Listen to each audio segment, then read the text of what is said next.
Y ya es momento, como cada miércoles, de conocer el significado y el origen de esos dichos y expresiones populares que utilizamos en muchas ocasiones en nuestro lenguaje común, coloquial. Para esta labor siempre contamos con la voz experta de Vicente Miguelet. Muy buenos días, Vicente. Hola, buenos días, Eva. ¿Qué es lo que vamos a conocer hoy? Hoy vamos a comentar unos dichos o expresiones que tienen al verbo conocer como actor del significado, el significado de distintas acciones, situaciones o actitudes y que nos facilita la forma de expresarnos en nuestra conversación cuando necesitamos manifestar estos sentimientos. Pues en los últimos días hemos utilizado también distintas palabras, sustantivos, verbos en esta ocasión y vamos a conocer el primero de ellos.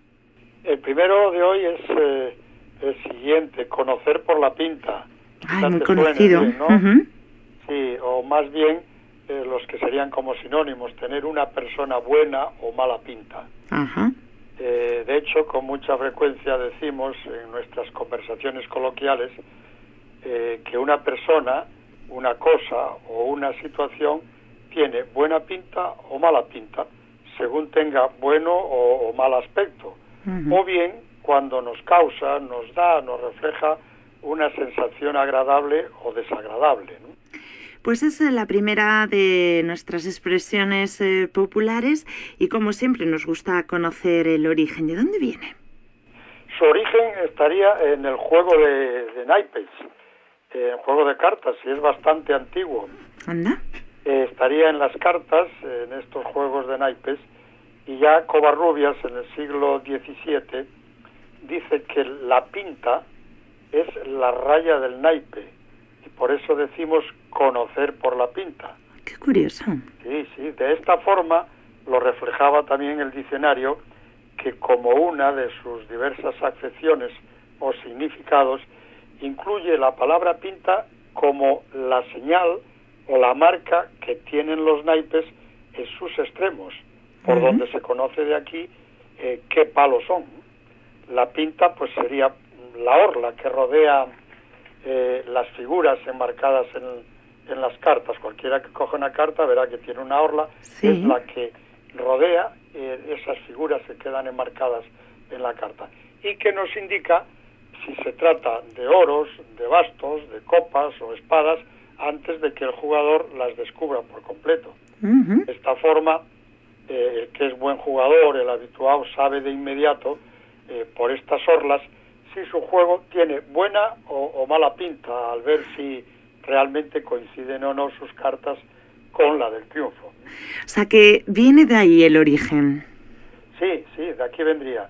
Y por ahí iría también el origen de otras expresiones también utilizadas en algunos juegos de cartas, como pintan copas o pintan oros, según el palo que señala el tiempo. Pero lo importante no es eso, decir que se utiliza en el juego, que sería obvio, sino que también han pasado al lenguaje cotidiano, a ese lenguaje cotidiano y coloquial, pues para designar diversos tipos de situación. Así solemos decir, por ejemplo, pintan bastos cuando queremos señalar que van mal las cosas. O también se usa el dicho de no pintar nada. ¿Para qué? Pues para indicar que alguien o no se hace valer o que está sobrando en algún lugar o en alguna situación, ¿no?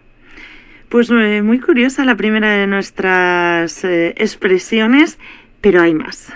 Sí, tenemos más. Conocer el percal. Pasa, Eva, ¿tú conoces el percal? ¿Conoces el paño? Bueno, intento conocerlo en la medida de lo posible. Creo que está relacionado con el periodismo, mucho, ¿no? Conocer el percal es como decir que se conoce el carácter de las personas de las que se habla, ¿no? Se trata pues de una expresión muy probablemente relacionada con el refrán no es mal sastre el que conoce el paño, ¿no? Con ella se da a entender que alguna persona conoce perfectamente algo, en especial pues el comportamiento, la forma de ser de una persona en concreto, la situación en la que alguien se mueve o el resultado de alguna acción, de algún hecho.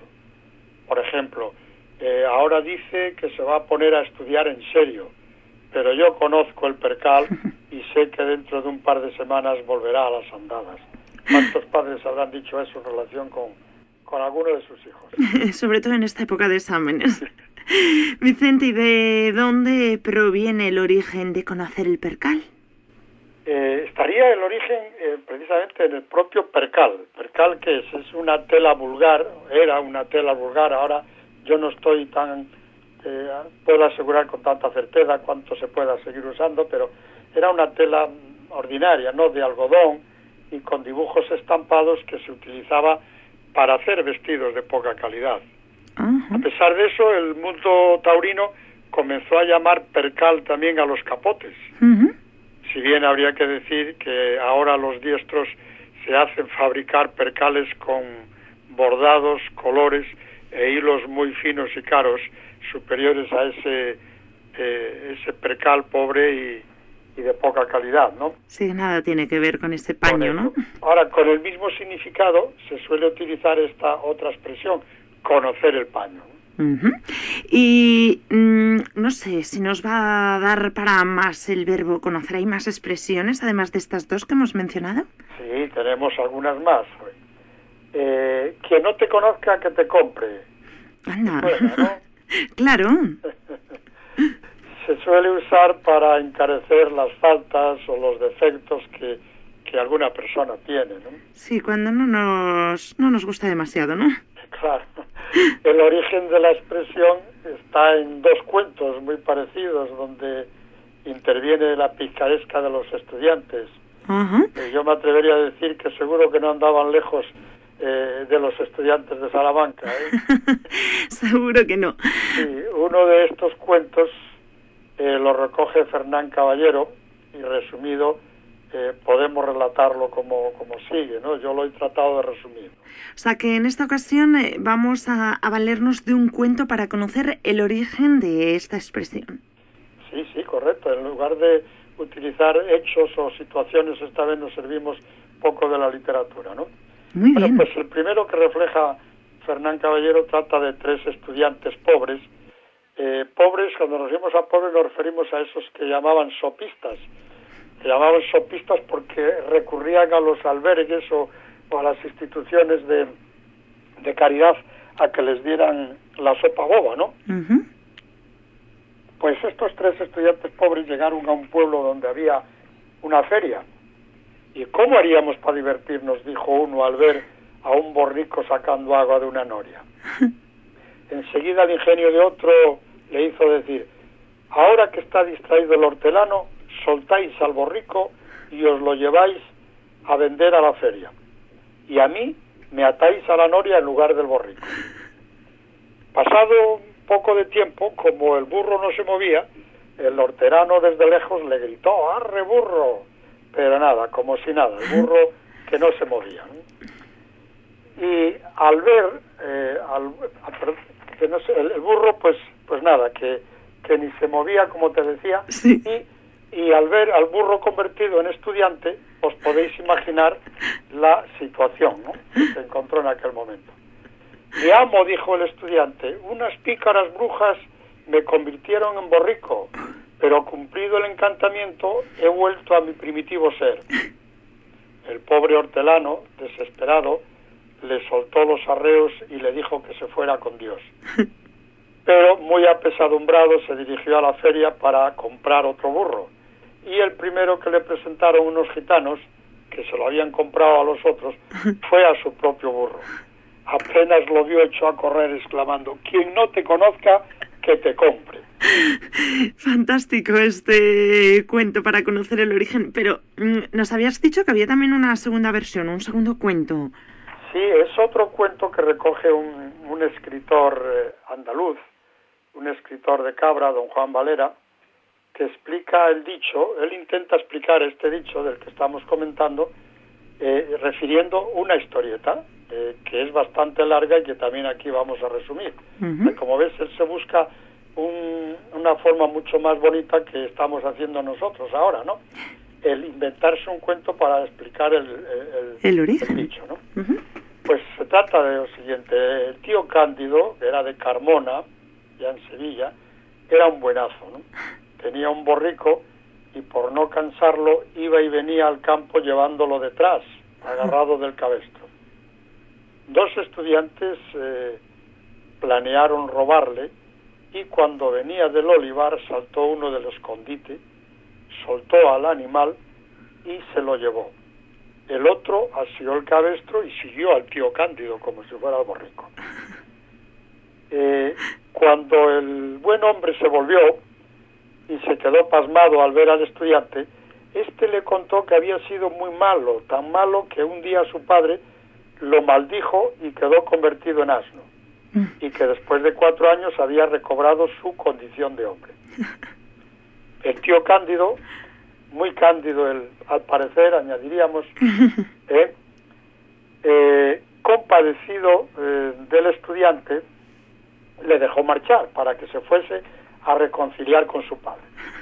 Y pasado algún tiempo, llegó la feria de Mairena y el tío Cándido se fue a esa feria porque el pobre seguía sin burro, ¿no? Y reconoció a un burro que un gitano trataba de venderle. Entonces, al ver que se trataba de su antiguo burro, se dijo para sí: parece que ha vuelto a las andadas y su padre le echó de nuevo la maldición. Y acercándose muy suavemente al burro y dándole y hablándole muy quedo a la oreja, pronunció estas palabras que han quedado como la expresión que nos ocupa: quien no te conozca, que te compre. ¿Cómo se la gastaban los estudiantes de aquella época? Bueno, pues... ¿verdad? Sí. No sé si nos queda alguno más. ¿Tenemos más dichos? Sí, para acabar nos queda uno muy breve que se usa también cuando nos referimos a personas muy conocidas. Decimos, le conocen hasta los perros, ¿no? Esta popular expresión tiene un significado pues de exageración, ¿no? Para señalar que a una persona le conoce pues todo el mundo. Habría muchos chistes que se podían contar en relación con esto, pero bueno, estamos con expresiones y dejémoslo, ¿no?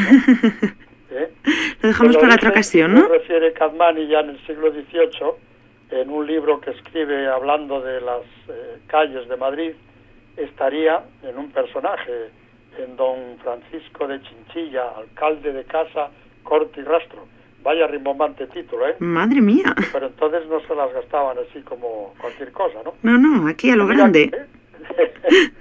Mira cómo sería este buen señor que cuando se presentaba con sus alguaciles en los mercados desaparecían inmediatamente los altercados, ¿no? Wow.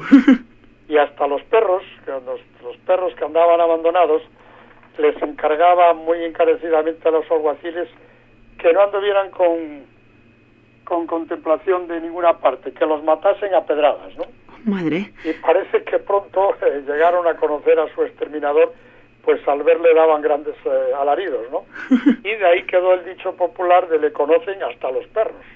Tenía buenas agallas aquí el personaje, ¿eh? Sí, el señor Chinchilla, ¿no? El señor Chinchilla. Pues mira, en honor a él hay que añadir una cosa que es real, ¿no? Este don Francisco Chinchilla debió de ser pues muy famoso. Pues nada menos que Madrid le dedicó una calle en la que él vivió. La calle de Chinchilla subsistía, al menos hacia mediados del siglo pasado, entre la Gran Vía, y mira qué céntrico, y la calle de la Abada. Era paralela e inmediata a la de Mesoneros Romanos. Pues mira el señor Chinchilla, al final nos ha salido más famoso de lo que creíamos, Vicente. Y con esta, ahora ya sí nos despedimos, ¿verdad? Sí, mira, si me permites, me atreveré a darnos un consejo. Estás permitido. Con este consejo de conócete a ti mismo. Este dicho que se le atribuye a algunos de los 7 sabios de Grecia y que el filósofo Sócrates tanto popularizó. Sí. Y yo estoy seguro que cuanto más nos conozcamos, mejor nos irá y mejor partido podremos sacar a nuestras cualidades. Pues con ese consejo nos quedamos esta semana y te invitamos a que vuelvas a estar con nosotros el próximo miércoles aquí en Expresiones y Dichos Populares. Así lo haremos.